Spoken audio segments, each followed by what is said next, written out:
안녕하세요, 신우 여러분. 오늘 하루도 잘 보냈나요? 오늘도 말씀을 통해 하나님의 은혜와 성령님의 은총이 함께하는 귀한 시간이 되길 바라요. 자, 그러면 오늘 이사야 11장에 대한 해설을 시작하도록 할게요. 이사야 11장은 다윗의 집에서 태어날 메시아가 이 땅을 회복시킬 때 일어날 일들을 예고하고 있어요. 이사야는 예수님을 통해 이 땅 위에 평화의 나라가 오게 되고 또 열방이 그에게로 돌아올 것이며 마지막으로 포로된 백성도 돌아오게 될 것이라는 이런 희망의 말씀을 전하고 있어요.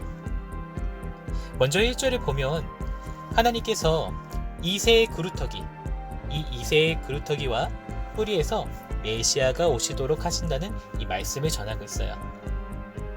한때 찬란했던 다윗 왕가는 유다 민족의 죄로 인하여서 그 가지가 잘려나가고 이 구루터기만 남게 되지만 하나님은 그 구루터기에서 새로운 싹이 나게 하시고 열매를 맺게 하시는 이 회복을 약속하셨어요.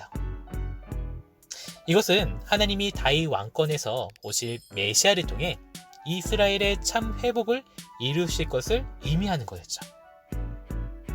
여러분, 완전히 배임 당하였지만 다시 생명의 싹을 돋게 하시는 이 하나님의 신실하심을 우리가 묵상할 때 오늘 내 삶에서 모든 거짓과 교만을 베시고 이 남은 뿌리에서 순전한 믿음의 싹을 피우시겠다고 하시는 이 주님을 의지하는 우리가 되었으면 좋겠어요. 2절을 보면 앞으로 오실 메시아 위에 성령으로 임하셔서 하나님의 사역을 완수케 하시는 그런 장면이 나와요. 이것이 바로 예수님께 함께 하시는 이 성령이신데요. 이 능력은 지혜와 슬기, 경륜과 용맹, 지식과 여호와를 경외함으로 나타나는 거예요. 신약 마태복음 3장 16절에 약속하신 메시아로 오신 이 예수님께서 사역을 시작하시기 전에 이 7가지의 성령이 비둘기처럼 임하는 그런 장면이 나오죠. 마찬가지로 하나님은 지금 우리에게도 성령으로 기름을 부으셔서 그분의 일을 능력 있게 감당하기를 원하세요. 여러분, 우리도 이 말씀대로 성령의 능력을 경험하는 그러한 은혜가 있기를 바라요. 자, 이어서 3절에서 5절은 메시아로 오신 예수님은 하나님의 뜻을 전적으로 순종하는 그런 모습이 나와요. 여러분, 교회에서 여호와를 경외해야 합니다 라는 그런 말을 많이 하는데요. 이게 무슨 뜻이죠? 네, 맞아요. 나의 모든 생각과 행동이 하나님 아버지의 뜻에 전적으로 굴복하는 것을 말하는 거예요. 하나님이 보내신 이 메시아이신 예수님은 이러한 실망스러운 유다 왕들과는 달리 하나님을 경외하며 죽기까지 순종하는 것을 가장 큰 기쁨으로 삼았어요. 하나님을 경외하는 것을 가장 기뻐하신 예수님처럼 오늘도 우리 부대 안에서 하나님께서 원하시는 일이 무엇인지 생각해보고 또 순종하는 그런 기쁨을 우리가 누렸으면 좋겠어요. 6절에서 9절은 메시아가 다스리시는 곳에 참 평화를 허락하신다고 하셨어요. 여기 재밌는 장면이 나오는데요. 먹이사슬로 보면 위에 있는 이 맹수들이 그 먹이들과 조화롭게 지내는 장면이 나와요. 심지어 어린아이가 독사의 굴에 손을 넣는다고도 하죠. 여러분, 이 모습은 저주가 없는 이 평화로운 왕국, 하나님의 나라를 말하는 거예요. 그 나라에서 여호와를 아는 지식이 물이 바다를 덮음같이 가득하여 모든 사람들이 하나님과 즐겁게 교제하게 되는 곳이죠. 계속해서 이사야 11장 10절에서 16절은요.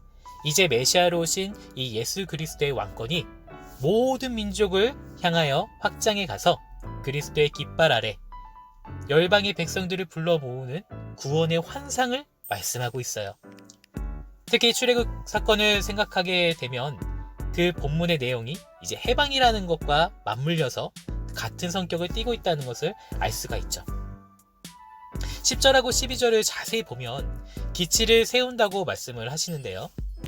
예수 그리스도를 민족들의 깃발로 세우시고 이 남은 백성들을 그분께 모두 모으신다는 거예요.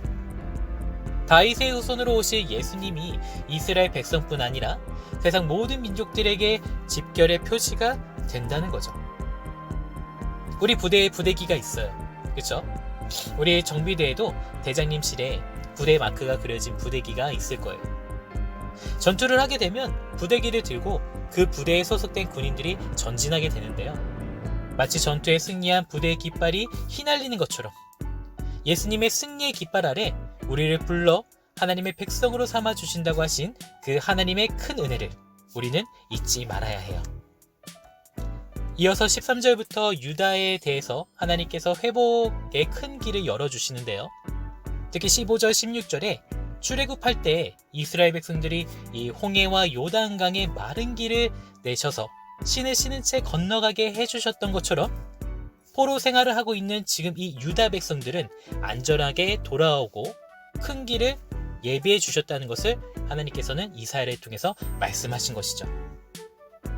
여러분, 하나님은 말씀하신 대로 역사하셨어요. 우리에게는 예수님이 유일한 회복의 길이에요.